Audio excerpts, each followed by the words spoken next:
हे पहा, मी पहिल्यापासून म्हणतोय की हे सगळी गँग्स ऑफ वासेपूर ही वाल्मिक कराड आणि यांचीच आहे. उघड उघड आहे त्यांचं कनेक्शन. संतोष देशमुखचा खून यांनीच केला.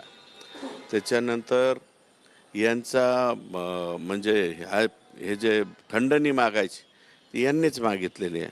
आणि हा 29 नोव्हेंबरच्या काहीतरी मला वाटतं तो व्हिडिओ आहे. आणि त्यावेळेस त्या अवादा कंपनीचा शिंदे नावाचा जो अधिकारी होता त्याला उचलून न्याला, बदडला, पार पाथर्डीपर्यंत नेला, तिथून माघारी आणला आणि नंतर हे मला वाटतं तिथं एकत्रित झाले.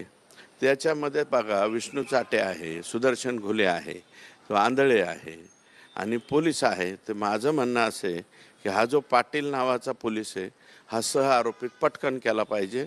SITने याला उचलला पाहिजे आणि आतमध्ये नेऊन टाकला पाहिजे. परंतु